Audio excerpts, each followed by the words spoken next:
Welcome, ladies and gentlemen, Level M Dadcast. We do have our mix number 2 batch review for Matchbox 2025 today. Matchbox Mainline mix number 2, kicking it off with number 112 of 125. This is our Karma Rivero.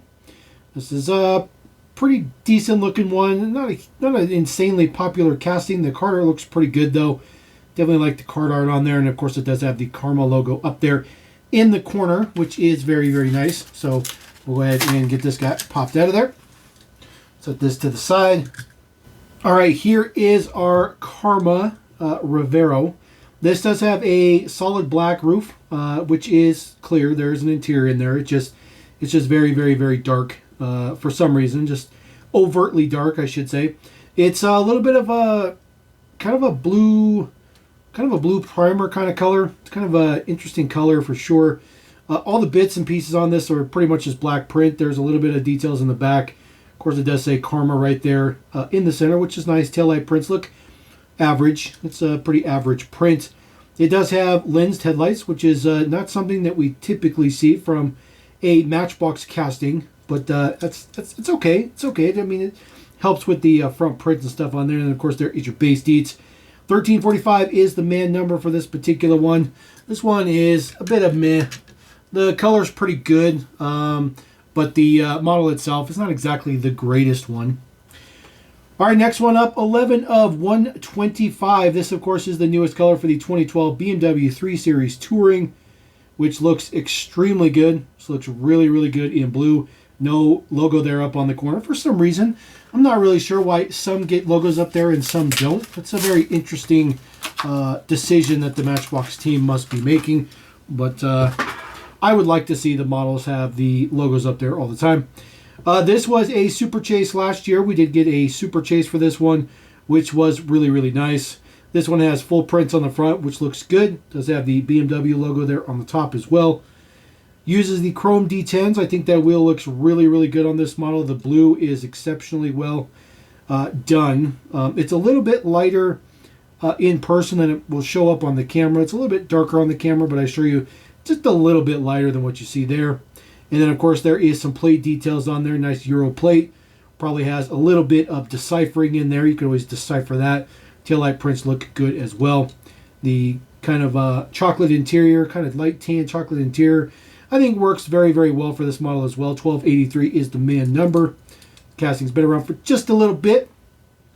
That one is a very, very, very nice addition, though. That's probably the best version we've seen, and I in my personal opinion, I think that one's even better than the Super Chase. Just saying.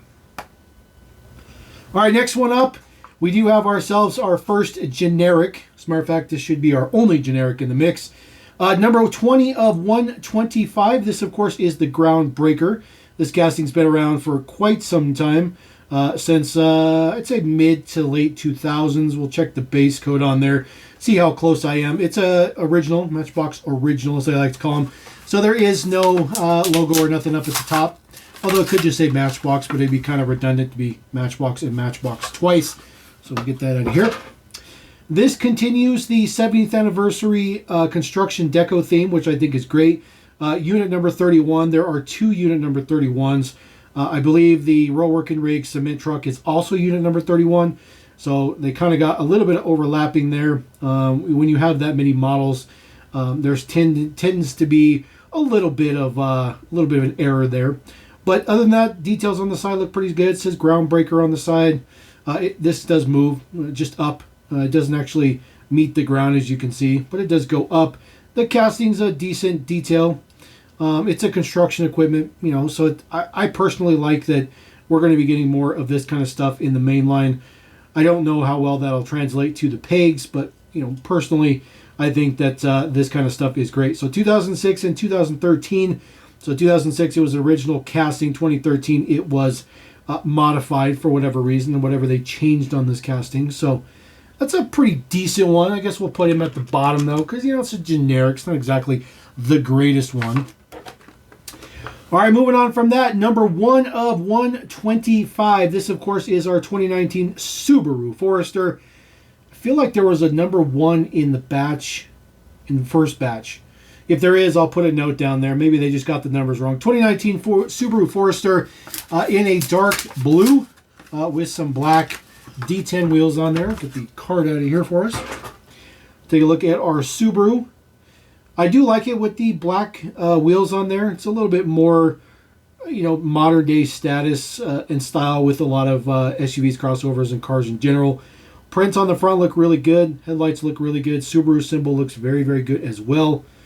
This blue is really nice. It's got a little bit of metallic speckle in it, just a little bit. But most of their paints do. Details on the back, it does say Forester right there on the trunk lid. Do have your Subaru symbol in there as well. And then, of course, it says Subaru on the other side. Taillight prints are pretty good for just typical pad printing style. And then there is your base deets. 1236 is the number. Details on the base look pretty good. Not super great, but they're pretty good. I'll throw that guy right there. All right, next one up in the mix, 41 of 125. A good old Ford right here. This is our F550 Super Duty. This is in ink deco construction. Car art looks pretty good. Most of the car art's pretty generic, but this one looks pretty decent. I like that one, so we'll get this cracked out of here. So get the little backing piece out of there. Get this guy out. Now, of course, all the blue you see is metal. Everything else about this casting is plastic. The whole rear section, of course, base, interior. This is an interesting choice for ink deco for this casting. I don't really feel like a fire truck really fits the bill, but you could think this is more like maybe a lube truck, or maybe a drilling support truck with some water equipment and stuff like that. I mean, you can stretch your imagination. It says not for hire, license 2025, obviously for this year. It's a pretty decent casting. This one looks pretty good. Now, there is a very, very important variation for this to pay attention to. So I have two of these. Now you may wonder, why do I have two of these? Well, I will explain to you why I have two of these, because there's a variation on this model that has existed for many, many years. I don't believe it's been existing since the casting was new, but it's been around for quite some time. So if you take a look at the bed right there, you take a look at the plastic over the rear wheel arch, the top one is not diamond plated. The bottom one is diamond plated. So you can see those arches. You can see the difference between the two. Doesn't appear to be any particular number one way or the other. I mean, if you find a few of these on the page, you're likely to find both of them. But this variation has existed on this casting for quite some time. Many, many, many years. I don't believe it was existing on the very, very first release of this casting, but it did come up afterwards. My assumption would be one was designed. They ended up making another tooling at some point in time, so they'd have two toolings, and one of them was just a little bit different than the previous one, but they are both run concurrently. So we'll put that guy right there, and since, of course, it is a factory variation, we will put that one right there on the bottom. All right, moving on to our next one up, 42 of 125. Of course, another Tesla. Always lots of Teslas in the Matchbox range nowadays. This is the Tesla Model S. Of course, this is the updated casting that debuted a couple of years ago. It's not the original version from when the Tesla Model S was a new casting. This is only the second time we're seeing this in blue. I did mention when I did the case unboxing that I don't think we'd ever seen this one in blue. And in fact, technically we haven't. But we did see it in a really dark blue, almost black. But this one's a nice, brilliant blue. And of course, it's the newer casting, so it works out. Chrome D10s on there, some black chrome D10s. Again, just like most Tesla models, it does have the full clear roof, the panoramic roof, stuff like that. The full decos on the front. The Tesla logo on there looks pretty good. The casting is average. I mean, it's a Tesla. There's not a whole lot to say about Teslas as far as their design and their style and stuff. They're pretty straightforward cars, especially for the era. 2022 is when this casting debuted. MB1355 to make this one a newbie. So we'll throw him at the bottom of the pile. So a lot of blue shades we got going on. All right, next one up, 54 of 125. Of course, it is branded as a Nissan, but of course it is not. It is a 2022 Infiniti QX80. just the Infiniti version of the Nissan Armada. So we will get this one cracked out of here. This was a new casting last year, debuted in a silver color. As a matter of fact, if you guys watched me unbox that case, I found a ridiculously cool error at that point in time, which was really, really cool. Both fronts, prints on there. The grille looks okay. You see quite a bit of the maroon color coming through the grille, so not the greatest print, but it's not bad. It's not bad. It could definitely be worse. Utilizes the utility 6 spokes, which I think is perfectly fine. The prints in the back are really, really nice. I really like the wraparound that they got for the taillights. You can see that from the side. They did a fantastic job without getting a side pass in there. QX80 on one side, 4-wheel drive on the other. It says Infiniti. Is it a 4-wheel drive? Yes, indeed, it is a 4-wheel drive. You'll see the differential and the half shaft, or the transfer case that goes there. And it looks pretty good. Looks pretty good. I always try to point those things out. 2023 Mattel, again, new casting, debuted last year. 1438 is the man number on it, guys. So we will slow him in there. Now, we do have brand spanking new castings for this mix, just like mix number 1. We have 3 brand spanking new castings. We're going to start it off with this guy right here. Brand new for 2025 under the Toyota nameplate. 44 of 125. Yes, we have ourselves another Lexus. Really, really exciting to see Matchbox really going ham with the Lexus models. This one, the LC500 convertible. We also recently just saw the Lexus GX in the moving parts, which was really, really good. So there is our LC. This is quite the looker in real life. This car is very stunning. The design is very, very appealing to the eyes. The prints, not that great. You can see the grille is way too low and just printed off of center. So I will probably get another one to fix that. But we got to remember these are mass-produced models, so you always have the opportunity of inspecting the blisters before you buy them, just to make sure you get a good tempoed version. Taillights on this one, though, are perfect. Taillights are perfectly spot on. They look good. It does say LC500 on the back. There is your Lexus logo. Again, the taillight prints are perfect. They are perfect. The profile of this model is very, very nice. Interior's actually pretty well detailed compared to most. Still has a little bit of that pedal detail there on the floorboard, which I think is a little bit ridiculous. Base details, Matchbox 1504 is your brand spanking new man number. So we are moving ourselves well into the 1500 number models. All right, next one up, another Toyota, a second Toyota for this year, 102 of 125, 2023 Toyota Prius Prime. We did see this casting, or this model, I should say, in moving parts last year with opening doors. We've also already gotten a recolor of that one in Mix 2 for moving parts. But this is a brand spanking new version for just the Mainline, no moving parts, just the Prius. Does have, of course, that big clear roof, which is pretty standard, again, for most cars that they make nowadays. D10s look pretty good. The side profile looks okay. Maybe this pillar line here on the top is just a little bit too thick. It kind of takes away from the aesthetics of the model. Details on the front are pretty good.